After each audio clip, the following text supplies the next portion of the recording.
Kekurangan. Hari ini di Rumah Teduh Bandung tuh relawan aku menemukan pasien yang pakai kasanya tuh dicuci loh. Saking ngiritnya. Tahun 2000 berapa ini teh gitu. 2022. Itu ada videonya, ada narasi dari relawan aku yang sampai bilang, "Ibu kenapa kasnya dicuci ngirit?" Ada yang lebih parah. Luka ini ada videonya juga, nanti aku mau sharing ya. Luka perban payudara ditutupnya ku apa teh? Ku lakban. Astagfirullah. Karena dia bilang kalau lakban itu tidak tembus. Masya Allah.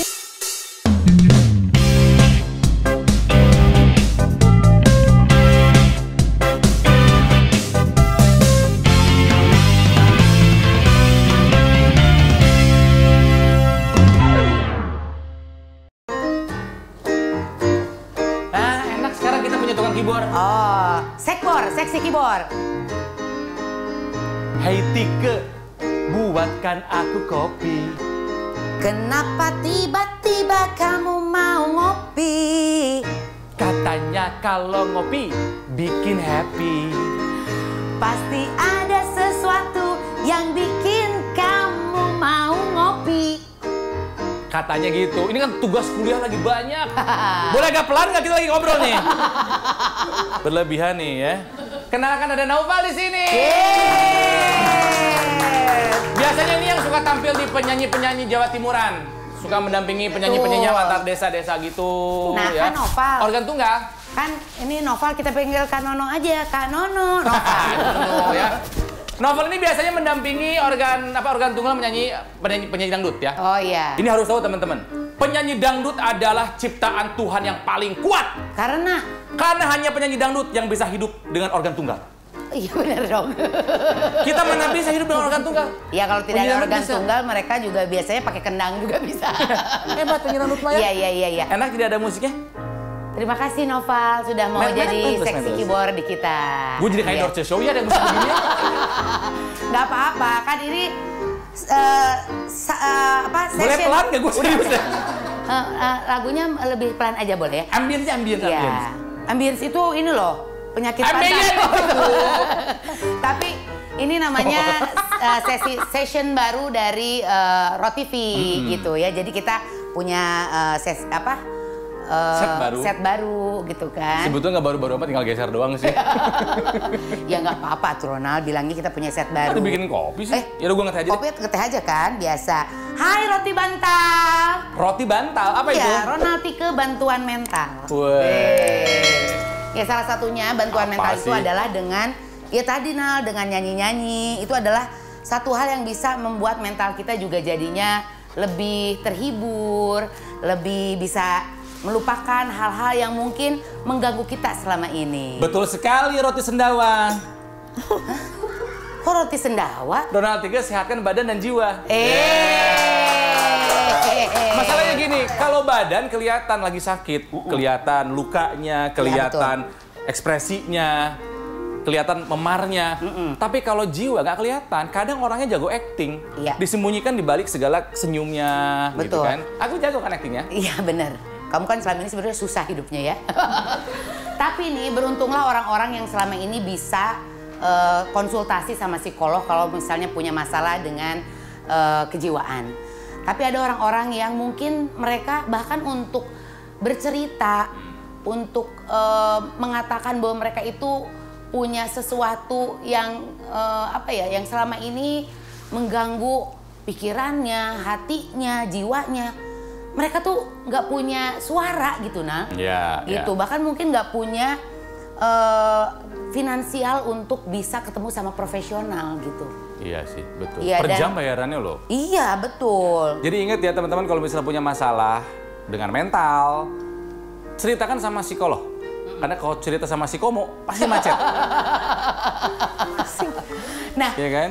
kemarin beberapa waktu yang lalu, aku tuh mendapat satu berkah banget ya. Dipercaya sama Pak Jokowi? Bukan. Sama seseorang yang mungkin sekarang dibilang seperti kakak ya. Sekjen PBB? Bukan dong. Kofi Annan? Bukan. Butrus Gali? Bukan, namanya Teh Iin. Teh Iin Parlina? Bukan, Bimbo? bukan. Siapa dong? Teh Iin ini mungkin kalau orang tuh taunya dulu dia adalah foundernya Rumah Teduh. Rumah Teduh. Rumah Teduh Teh Iin. Oh namanya itu. Iya dulu tuh. Cuman sekarang ini dia lebih concern dengan yang namanya kesehatan jiwa. Kesehatan mental. Kesehatan mental. Sama nggak jiwa sama mental? Nah, kita tanya aja langsung sama orangnya ya.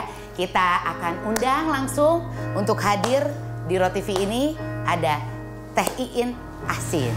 Ya. Teh Iin, silahkan kemari.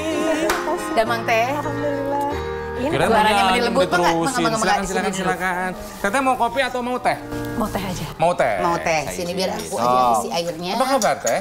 Alhamdulillah Kang. Kami udah teh. Teteh mau teh. Oke.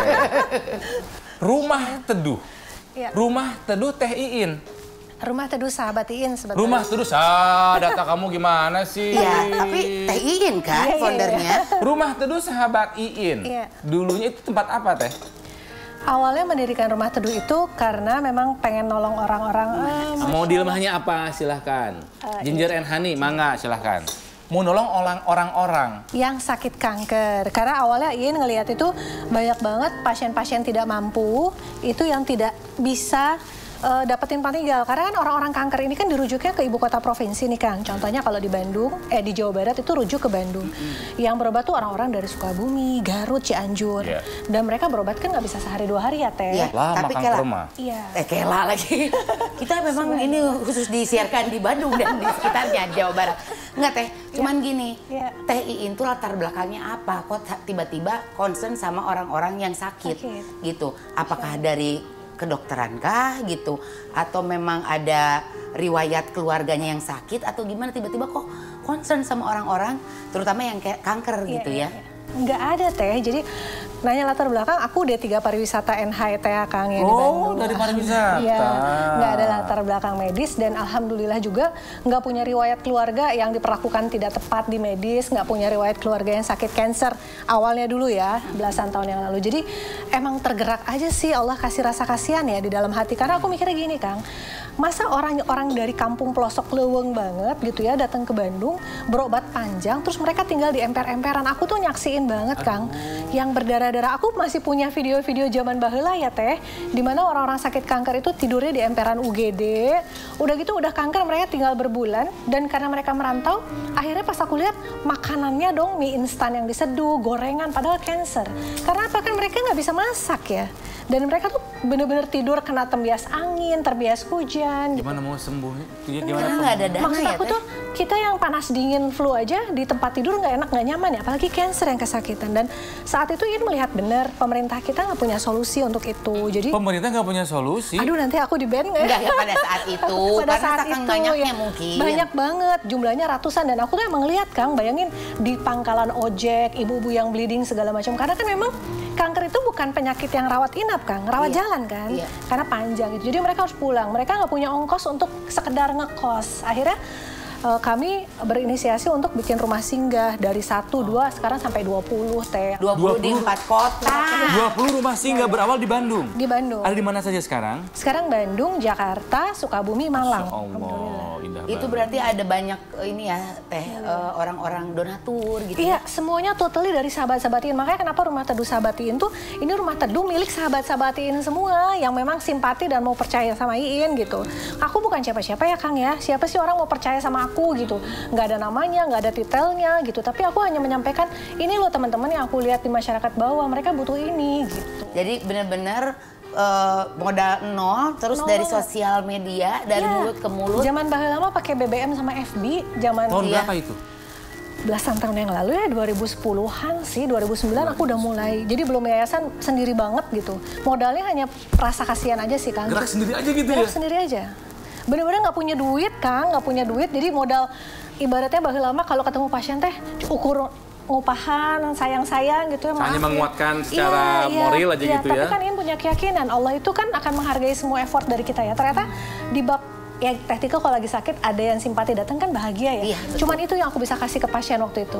Modalnya itu, terus kemudian cerita, aku bilang urusan kita nggak beres dengan cuma nangis dan kasihan doang. Mereka butuh makan, betul. mereka Akang nggak bayang tuh, nanti aku pengen nunjukin ya foto-foto pasien kanker tuh yang memang butuh perban sering-sering diganti. Itu kan nggak di cover BPJS gitu. Jadi itu harus kita upayakan dan itu tuh berbulan mereka mesti bertahan dengan kondisi seadanya seperti itu sangat tidak mudah. Yang paling menyedihkan, yang pernah Taiin lihat kondisi seperti gimana tuh?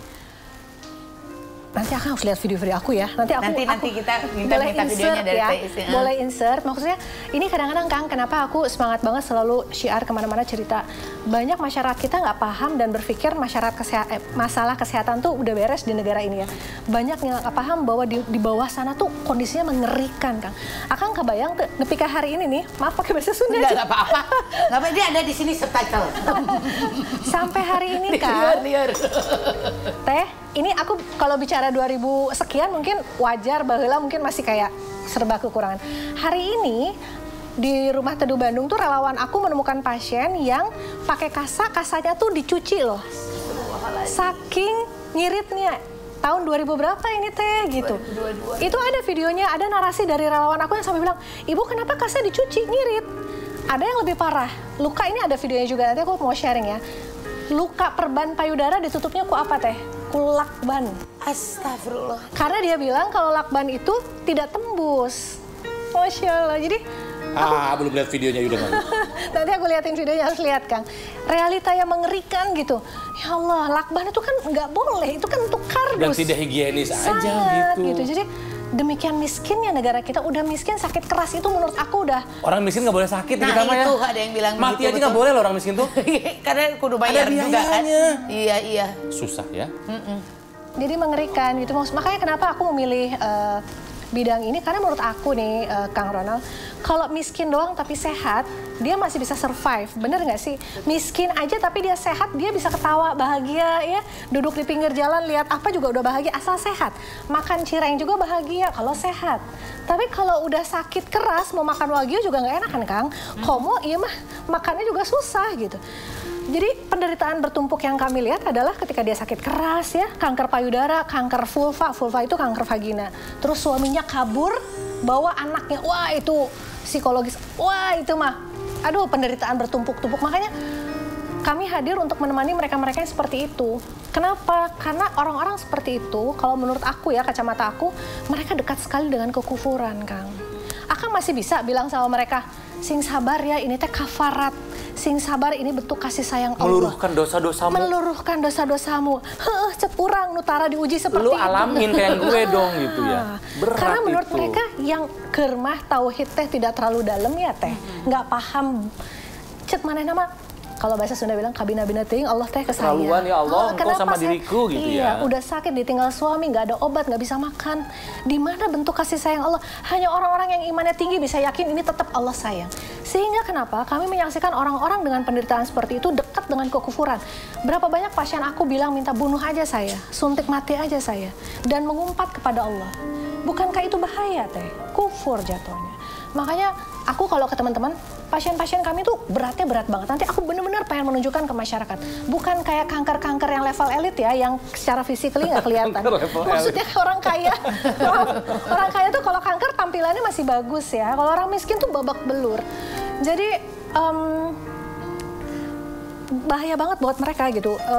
Ketika penderitaan terlalu bertubi dan kemudian mereka di akhir hidupnya itu kufur. Aku kalau bilang ke teman-teman, tenang, kita nggak usah jadi stres. Tugas kita bukan menyembuhkan mereka karena mereka datang ke kita levelnya udah terlalu kronis. Tugas kita adalah mendampingi kualitas hidup mereka dan meringankan, meyakinkan bahwa dia nggak sendirian. Allah mengirim kami untuk kalian gitu. Siapa yang ngirim kalau bukan Allah? Benar nggak Kang? Saya bukan saudara, tapi kenapa saya sayang banget? Allah ingin membuktikan kasih sayangnya lewat kita. Itu dakwah kita seperti itu. Tadi udah mulai nangis teh. Masya Allah, Allahu Akbar. Maaf ya. Wow. Punten ya. Jadi sekarang si Rumah Teduh teh udah berapa teh sukarelawannya? Relawan 45 itu yang kalau kata ketua yayasan aku tuh kayak palu gada apa yang lu mau kita ada. Jadi kalau Akang mau lihat driver aku haruskan untuk bisa ganti perban karena dengan operasional kami yang demikian besar aku nggak mampu bayar tenaga kesehatan untuk ganti-ganti perban. Jadi driver itu kebanyakan bisa ganti perban. Jadi semua relawan aku itu memang harus bisa ngerjain macam-macam. judul ketua yayasan, judul ini, tapi dia bisa nyetir ambulans, dia Jadi, bisa gini. si driver di samping ganti ban, ganti perban juga bisa ya? Bener Ganti kan? ban, ganti perban. Karena kepepet sih. Iya, aku pengen supaya kita maksimal ngasih buat umat lah gitu. Jadi, Iya. iya. Nah, aduh ya. Bulan apa ya Mada nelfon aku ya Mada? Dia kan manggil. 2 bulan yang lalu ya Mada ya? Iya. Ya 2 bulan lalu tuh Mada, teman SMP aku nelfon kata gini, Neng, boleh nggak aku mau bikin acara sama Teh Iin Iya, katanya. Namanya adalah Voicing the Voiceless. Voicing the Voiceless. Ini adalah untuk kayak apa ya? Kayak sebetulnya buat ini ya, buat Mengedukasi sih sebetulnya orang-orang tentang mengenai kesehatan mental. mental. Memang berbarengan dengan waktu itu lagi ada World Mental Health Day Iya, gitu iya, kan. iya. Aku waktu itu juga beberapa hari sebelumnya baru ketemu sama psikolog ya, Intan Elita waktu itu ya. Kita lagi ngomongin soal kesehatan mental. Dan aku lebih tertarik lagi untuk ngebantu Teh Iin adalah karena Teh Iin tuh bilang gini waktu itu. Teh Iin sangat-sangat seneng dengan salah satu episode Nyoro TV ketika mengundang Aming. Bahkan dia sempat mencuplik ya. Ya, aku taruh di highlights Instagram Di aku highlight sih. Instagramnya Teh Iin. Episodenya Aming ada salah satu partnya ya. Ya, agak banyak sih, maaf ya. Nggak apa-apa Nggak Teh. apa-apa. Itu juga tujuan kita bikin Rotivi adalah gitu biar ada manfaatnya Iya, gitu iya, ya. iya, Apa yang kita tampilkan di YouTube-nya Rotivi ini iya. gitu. Nah, kenapa dari yang tadinya Teteh punya rumah teduh, Iya. Yang untuk kanker. yang untuk kanker gitu, yang penyakit Teteh ketinggali gitu Iya, kelihatan secara gitu. fisik, ya. Tiba-tiba Teteh beralih lebih concern sama mereka-mereka yang punya masalah kesehatan mental gitu. Iya. Sebetulnya sih nggak dicari-cari ya Kang. Kabayang aku teh pegang ratusan pasien tuh udah liar banget lah dengan tanpa bantuan dari institusi tertentu gitu ya. Bukan keinginan aku banget, makanya aku selalu bilang semua yang terjadi di rumah teduh tuh keinginan Allah banget. Aku udah riuh banget, tiba-tiba Allah hadirkan. Aku punya pasien kanker payudara, dia janda, punya anak. Anaknya ini bermasalah, bipolar Teh, bipolar. Jadi waktu ibunya masih ada tuh memang udah dapat laporan si anak kalau lagi jadi fase-fase yang depresi gitu, dia mau bunuh ibunya pakai tabung oksigen ibunya. Ini orang Sukabumi dan videonya ada, nanti bisa di-scroll ke bawah gitu. Aku masih nggak ngerti karena aku emang nggak paham tentang mental, nggak ada ilmu sama sekali, cuma aku bipolarnya apa ya. Tapi nggak lama si ibu tuh pernah bikin wasiat berapa minggu sebelum meninggal, bikin wasiat dan wasiatnya aku posting juga di Instagram. Dia bilang, Bunda Iin, kalau saya meninggal saya titip Desi anak saya. Waktu itu usianya baru belasan. Kemudian nggak lama dia meninggal. Nggak meninggal, terus pas aku lihat nih anak, ternyata bener antik ya. Aku nggak paham. Aku nggak paham mental dan saat itu aku masih sangat idealis berpikir bahwa semua masalah mental itu urusannya dengan iman. Kurang iman, kurang sholat. Itu aku 3 tahun yang lalu ya. Wah ini mah kurang sholat, nggak bener nih imannya gitu. Akhirnya aku masukkan yang bersangkutan, si anak ini ke pesantren. Di pesantren Kang, yang sudah direkomendasi oleh banyak orang ya untuk tempat rehab mental. Ternyata beberapa bulan kemudian aku kejadian ada istri relawan aku bipolar juga, tapi nggak separah si Desi ini. Aku masukin ke sana juga. Dari istri relawan aku dengar si Desi ini di-abuse di dalam. Namanya pesantren, di-abuse-nya berarti sama siapa kan? Pesantren, di-abuse-nya sama siapa?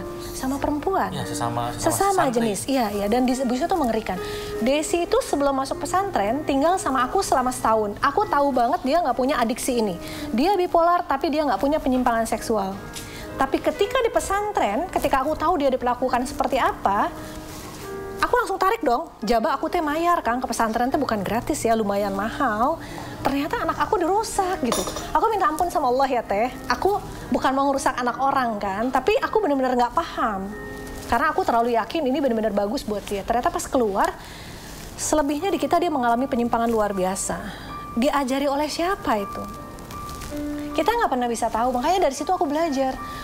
Ternyata mengalami mental itu obatnya tuh bukan di sini. Dari situ aku belajar. Berikutnya aku nemu pasien yang namanya Mia itu di pinggir jalan, hamil 7 bulan, diperkosa oleh uaknya. Nah Mia itu, dari situ aku tuh kayak gini loh Teh.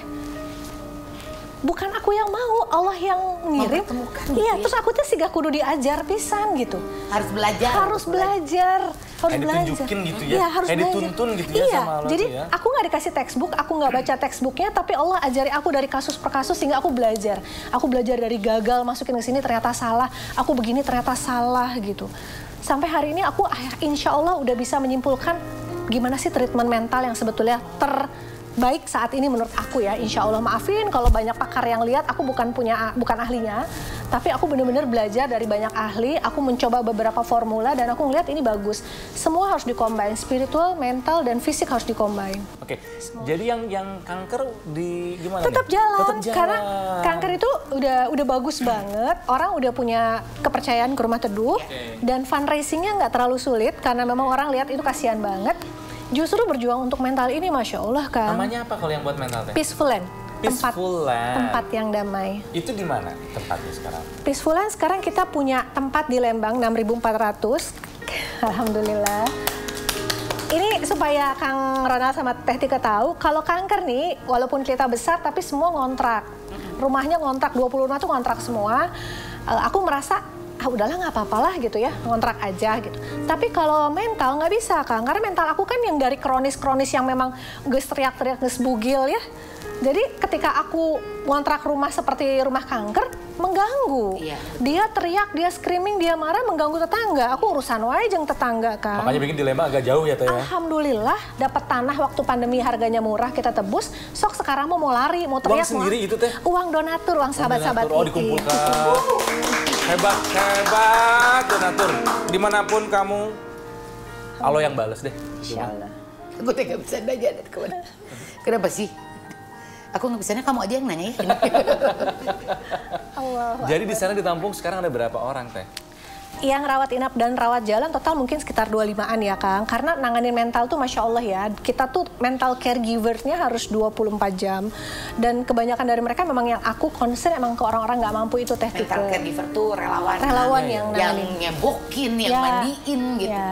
Jadi ini juga yang bikin aku miris adalah aku cerita tentang mental, nggak banyak orang simpati dengan perjuangan aku, makanya terima kasih banyak aku bisa diundang ke ROTV ini. Karena apa? Aku ingin mengajak orang-orang untuk berpikir, adilkah ketika seorang anak kecil dengan autis, Yusuf yang waktu itu aku bawa ke panggung, bayangkan dia selama 3 tahun dipasung loh Kang. Pas kita ambil umurnya baru 10 tahun. Autis, karena autis dipasung? Karena orang kampung. Dia kan loncat-loncat maceh kan, dan orang autis mungkin kebanyakan dia punya speech delay. Betul. Segala macam. Orang kampung lihat anak maceh nggak bisa ngomong, ker masih ibunya teh sibuk cari nafkah, dipasung. Itu nanti videonya nanti aku mau share dengan teman-teman ROTV. Jadi kita nggak bisa nyalain orang tua. Makanya aku tuh alhamdulillah sejak Allah kasih ilmu tentang mental, ketika aku lihat banyak viral berita ibu yang masung segala macam, nanti dulu kita pelajari kasusnya. Salahkah seorang ibu yang nggak punya ilmu, nggak punya pendidikan, nggak punya uang, kemudian dipunyain anak banyak, dia nggak tahu ini anak kenapa? Akhirnya menurut aku yang salah sih bukan ibu ya, yang salah adalah kita yang punya ilmu, paham, kenapa nggak kita tolong? Nah, masalahnya soal kesehatan mental kadang kita masyarakat judgmental. Iya, judgmental. Judgmental itu banget. banget. Padahal harusnya kita lihat kenapa dia jadi begitu. Lihat akarnya, tarik permasalahannya. Aku percaya Allah itu nggak pernah melahirkan anak menjadi seorang penjahat. Enggak. Oh iya. Bukankah, punten ya, ada hadisnya, ini boleh di-cut sih kalau nggak boleh. Semua anak lahir fitrah. Orang tuanya lah yang menjadikan dia, betul. Nasrani, Majusi, apalagi satu lagi? Ya, itu Islam. Iya, jadi ternyata aku lihat iya ya. Aku punya beberapa kasus anak muda. Alhamdulillah Allah kirim anak muda, Kang. Anak muda ini ketika diperlakukan salah, salah terus. Kan aku bawa ke atas panggung waktu itu ya. Jadi ada anak muda namanya Ibnu Nisa Hera. Itu karakter skizonya skizo yang kataton. Skizo kataton tuh skizo yang kayak patung. Ketika mereka punya amarah, depresi, mereka diem. Nggak mau ngomong, nggak mau mandi, diem aja kayak patung. Nggak mau komunikasi. Nggak mau sholat, boro-boro sholat ya, mandi aja enggak. Nah, kebayang nggak orang-orang kayak gini kalau dibiarkan terus dan malah even worse diperlakukan dengan cara yang salah? Akan makin salah kan? Ada yang skizo kayak Mia, ketika dia di-abuse, kebayang, aku nggak ngerti ya masyarakat kita nilainya gimana. Mia ini kan korban pemerkosaan umur 14-15 tahun ya. Udah diperkosa, wajar nggak kalau dia depresi teh? Iya. Wajar, dia teriak, dia marah. Karena dia patah kan, rusak dalamnya. Ketika dia marah, dipasung Kang. Gimana sih orang sakit yang lagi sakit hati dipasung?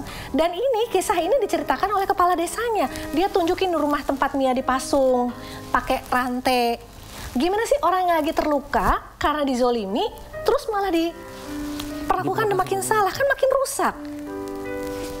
Betapa tidak adilnya gitu pasti kalau Mia bisa bicara. Makanya kenapa aku seneng banget dengan cerita Aming di podcast Roh TV itu karena Aming tuh keren loh. Seluka itu dia bisa menyuarakan jeritan hatinya.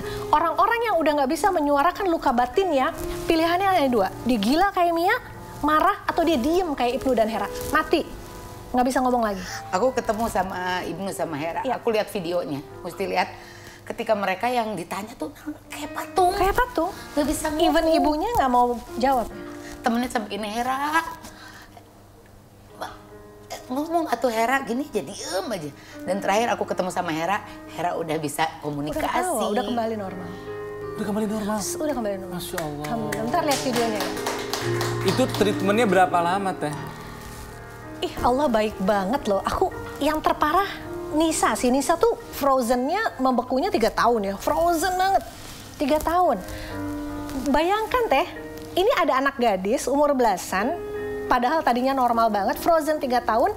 Dan di kota Bandung ini orang tuanya masih berpikir ini duguna-guna. Sehingga sampai 3 tahun dia seperti itu, nggak pernah sekalipun dibawa ke psikolog. Ini kan makanya masyarakat kita tuh nggak paham tentang mental. Terutama yang di middle ke bawah.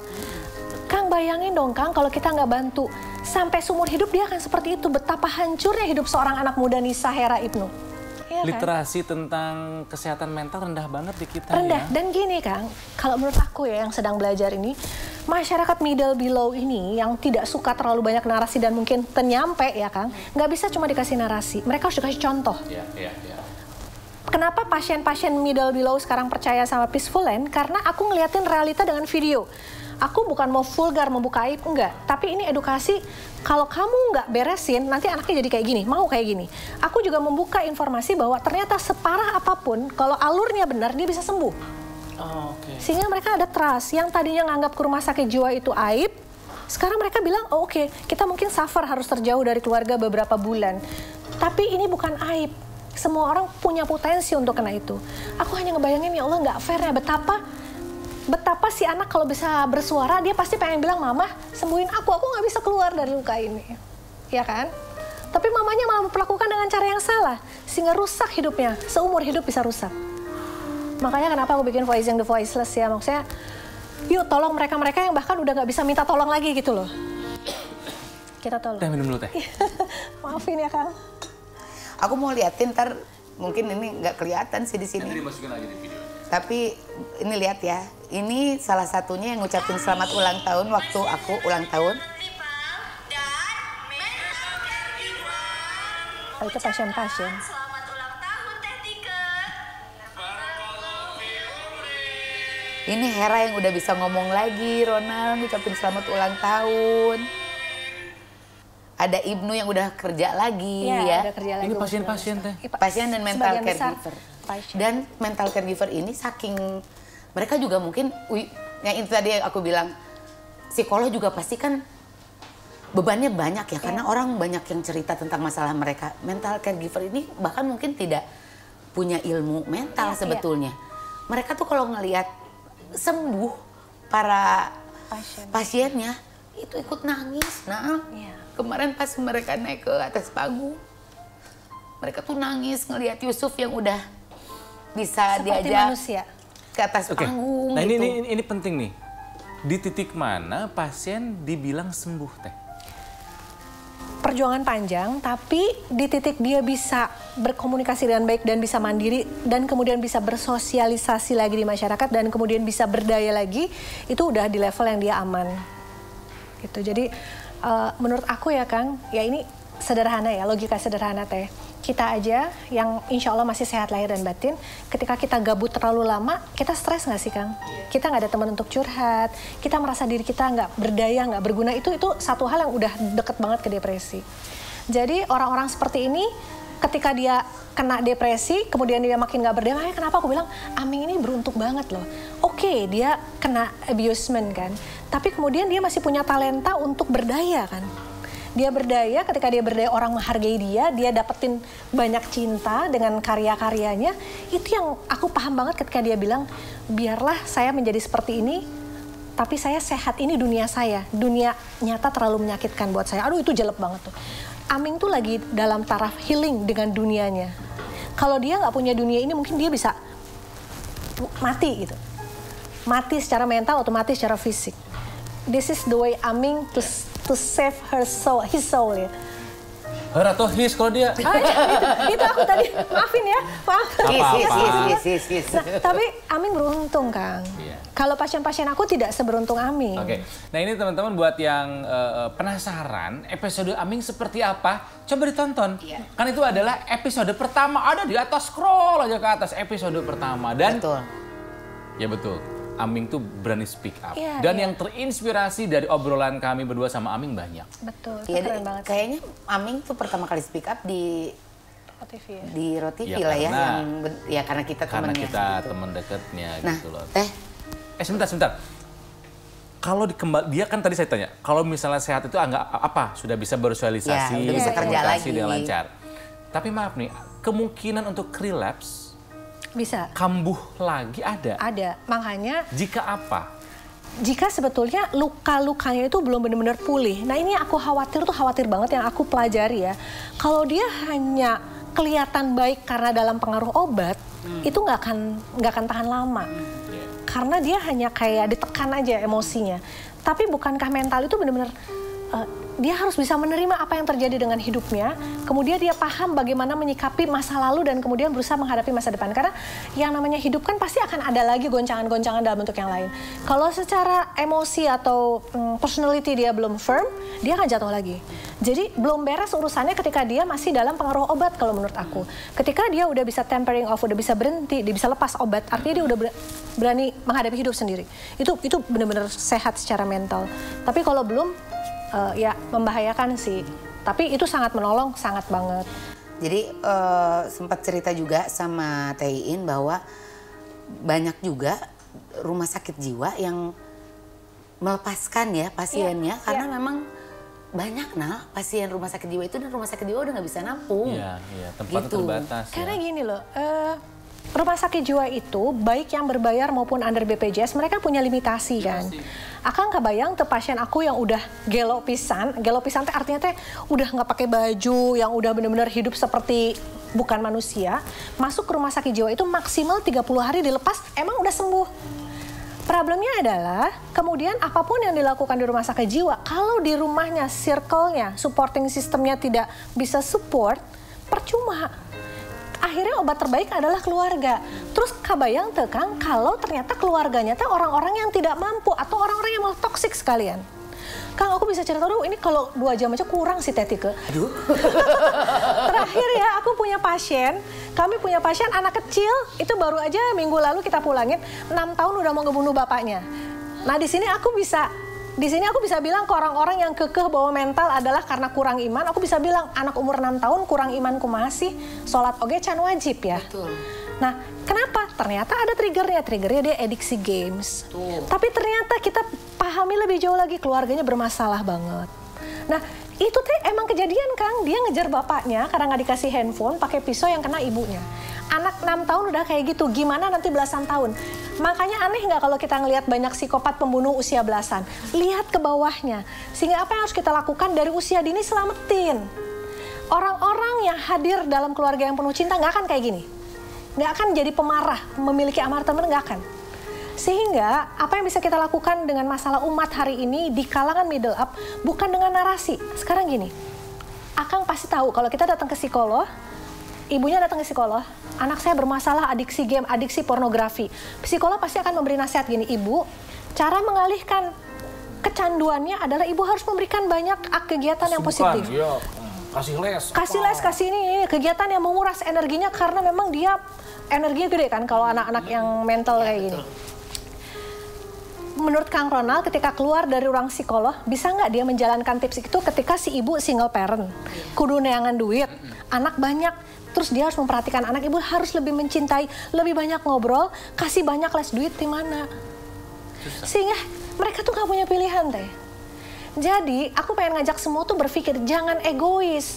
Kita nggak kekurangan narasi, kita nggak kekurangan dokter, nggak kekurangan orang pintar. Problemnya adalah mereka nggak berdaya untuk menjalankan semua yang harusnya itu. Yang harusnya kita lakukan adalah langsung ngasih solusi. Ambil masalahnya, kita yang ciptakan. Anak yang umur 6 tahun itu, seminggu kita detox. Oh iya? Iya, yang tadinya tuh setiap hari di rumahnya, testimoni orang tuanya, dia selalu tantrum sampai muntah. Waktu disurvei sama mental caregiver aja, dia muntah karena tantrum. Handphone ditahan berjam-jam aja, beberapa jam aja dia tantrum. Ngeri amat ya? Ngeri. Ini baru adiksi game, sebelum adiksi pornografi ya, Teh. Teh, adiksi game? Tapi saya kalau ini ditahan, saya nggak muntah. Kamu main game parah loh. Saya kalau nggak ini ditahan, saya makan. Tapi ini Teh, kan Teteh sempat kemarin tuh salah satu acara yang kita bikin ada untuk penggalangan dana. Karena ternyata sulit sekali untuk mengetuk hati orang. Dan mungkin karena ada stigma-stigma juga ya Teh ya. Kang, yang di aku kan orang-orang antik ya, maaf. Punya aku seneng loh penggunaan kata antik. Betul. Bukan nyebut gelo ya. Aku nggak seneng menggunakan kata antik. Gitu. Karena di aku nih, aduh maaf nih boleh disensor kalau salah ya. Tapi memang ini kan ini medis ya. Maksudnya ada orang-orang yang kecanduan penyimpangan seksual yang diakibatkan karena ya gitu kalau kata Amin kan mereka diajarin. Iya betul. Yang tadinya jijik jadi enak gitu kan. Yang tadinya sebel jadi enak gitu. Nah mereka juga jadi seperti itu. Membuat orang jatuh hati kepada anak-anak yang punya adiksi seksual aneh, yang adiksi macam-macam, itu nggak gampang loh. Kalau kita lihat anak yang soleh, pakai peci, pakai mukena, ngaji, jatuh cinta. Terus aku kan di panggung makanya marah, nangis. Kenapa sih yang harus dicintai itu hanya mereka-mereka yang soleh? Kalau mereka punya hak yang sama untuk dicintai. Mereka nggak salah, Kang. Kenapa mereka kayak gitu, lingkungannya kayak gitu? Anak yang aku ambil sekarang yang Joshua non-muslim itu ibunya udah GJ, Kang. Bapaknya kabur. Ketika si anak punya adiksi macam-macam, salah nggak anaknya? Pernah nggak dia meminta dilahirkan dari ibu yang ODGJ? Jadi, kalau kita hari ini melihat banyak banget anak muda menjadi seorang pembunuh, mereka orang-orang yang ketika kecilnya memang tidak dipahamkan fitrah kebaikan. Di mana kita saat itu? Ini lagi mengundang orang-orang untuk mau mencintai mereka-mereka yang mungkin dalam pandangan manusia belum kelihatan soleh gitu ya Teh. Nah, itu nggak gampang, Kang. Aku liatin videonya. Wah ini apa menampar sekali ya. Kalau kata Tein kemarin bilang lebih gampang mengetuk orang-orang untuk menyumbang buat rumah penghafal Quran. Iya. Gitu. Daripada untuk rumah buat peaceful land buat orang yang sakit mental gitu, karena orang-orang yang itu punya stigmanya tuh buruk gitu. Udah dijudge aja. Iya. Ada ngapain punya mau nyumbang mereka tuh bisa ngedoakan kita gitu kan. Iya. Ya gitu ya Teh. Ya tuh mungkin mikirnya gini, ngapain nyumbang gila ini lah. Iya. Ya mohon maaf kasarnya begitu kan. Iya. Terus aku akan balikin, emang mereka nggak punya hak untuk hidup bahagia? Ini angle yang aduh nampar banget nih, bener nih. Kang, aku belum posting satu video ya. Bayangin ada anak umur, berapa tahun si adik ini? Berapa tahun? Usianya 25 tahun ya. Sudah sekian tahun dia dikerangkeng. Mukanya teh polos, kasep. Terus aku mikir gini, siapa orang berani mengambil hak dia sampai dia harus dikerangkeng? Dan pada saat mental caregiver datang ke rumahnya, jenazah ibunya datang. Jadi ibunya itu lagi dirawat di rumah sakit 5 hari. Pengaturan Allah sutradara yang maha luar biasa. Kenapa ibunya meninggal ketika mental caregiver ada di situ? Yang paling bikin aku syok adalah ketika jenazah datang, si pasien mental ini hanya ngelihat dari kerangkeng gitu. Dan tidak juga dilepas. Aku sampai bilang sama Uncle, lepas. For the last dia harus lihat ibunya. Nggak dilepas juga. Kenapa? Kata Uncle karena dia smelly, keluarganya nggak lepas. Bayangin kan. Jahat. Bukan jahat ya, astagfirullah. Maksudnya, terus aku ngebayangin, ya Allah, kalau kemudian keluarganya nggak ada, haruskah dia tetap hidup dalam kerangkeng seumur hidupnya? Voicing the voiceless. Emangnya orang ada yang mau hidup seperti itu? Yang pup, BAB, BAK udah di kerangkeng di sel itu? Nggak ada yang mau kan? Dia nggak bisa nolong dirinya sendiri. Kalau dia bisa jerit, dia pasti pengen bilang bahwa aku ke dokter dong, aku juga nggak mau kayak gini. Aku juga pengen bahagia. Kenapa nggak ada yang paham aku? Bener nggak Teh? Siapa orang yang gila seumur hidupnya? Terus siapa yang bisa nolong mereka kalau bukan kita? Makanya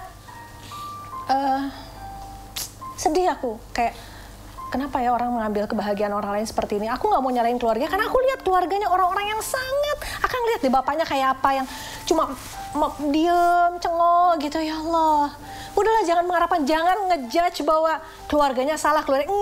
No. Mereka nggak paham, yang salah adalah kita. Kenapa? Karena kita punya uang, kita punya ilmu, kita bahagia, kita paham. Itu kita yang salah. Kita tahu tapi kita diam. Kita salah ke.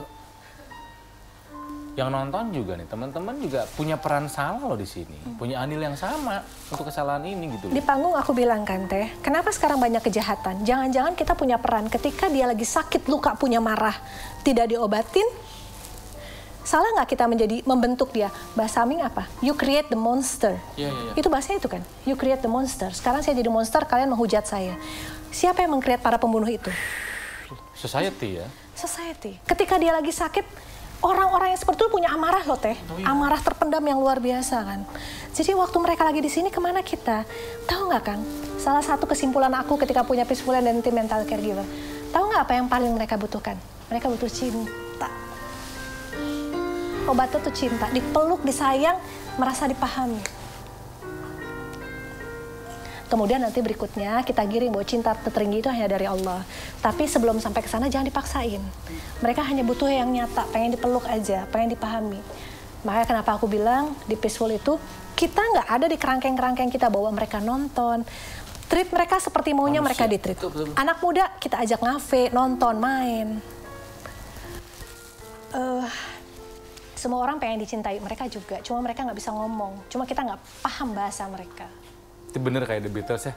All you need is love. Itu bener loh Bang, itu bener banget. All you need is love. Itu fitrahnya emang kayak gitu.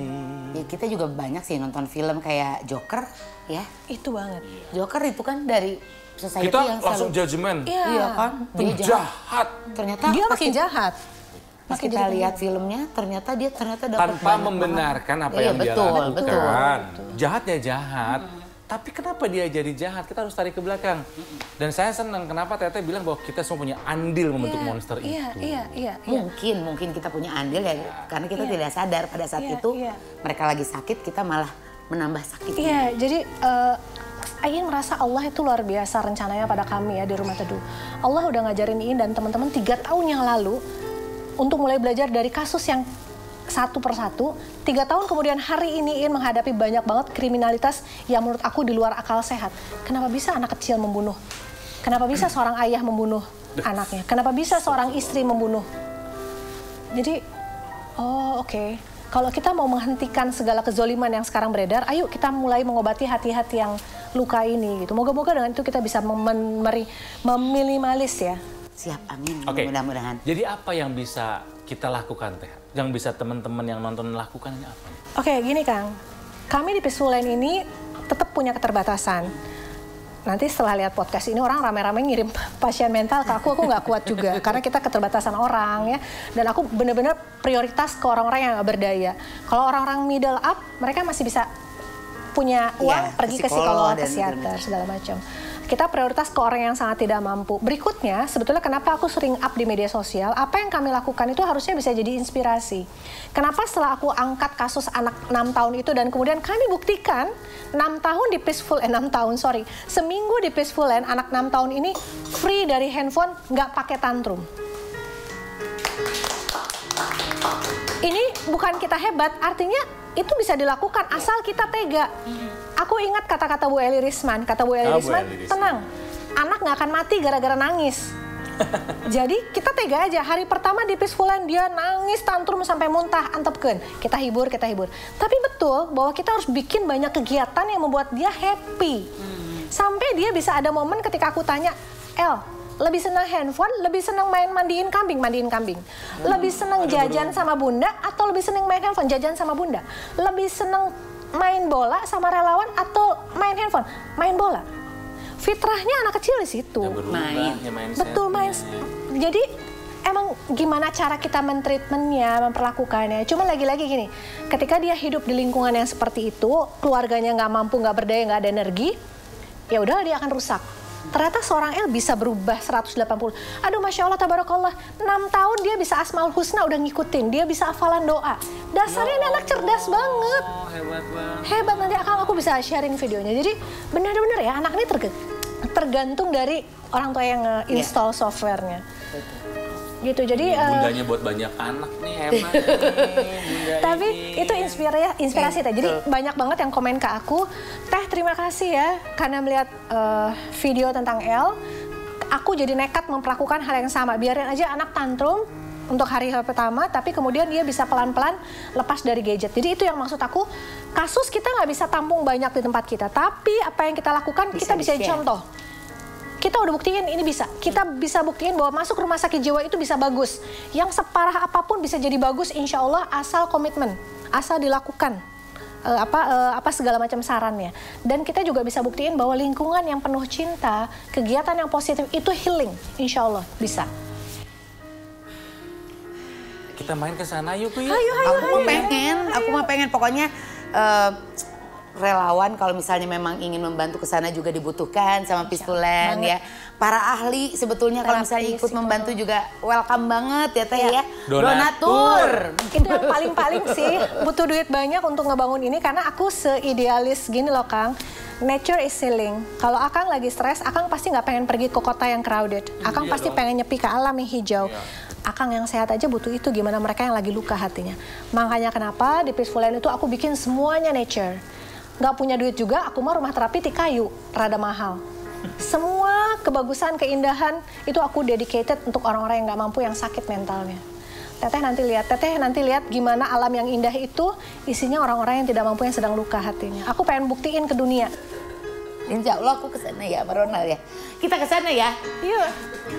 Nanti terus aja kita mau pergi, gak pergi-pergi. Harus ini janji, hey Rot TV. Nanti lihat pasien-pasien kita, lucu-lucu.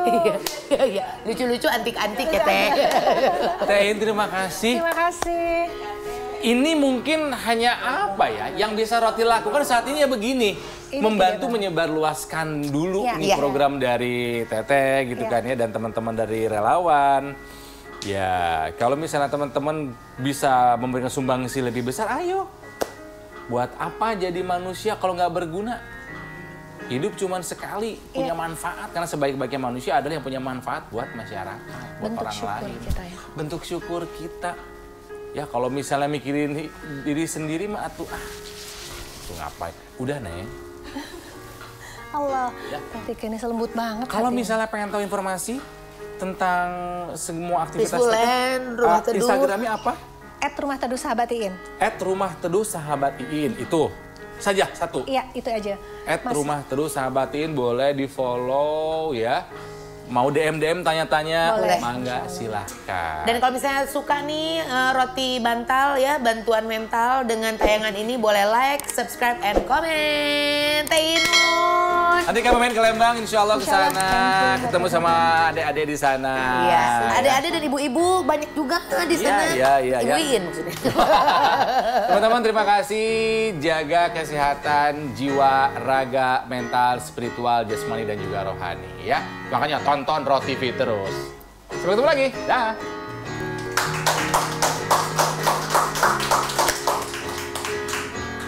Ayo kasih lirik. Aku mau. Ya, udah ada dong. Jangan yang ada udah liriknya. Tapi malu. Terima kasih buat kamu yang udah nonton episode dari Rot TV, channelnya Ronald dan Tike. Buat kamu yang ketinggalan episode sebelumnya ya, kamu klik aja. Bisa ini atau ini.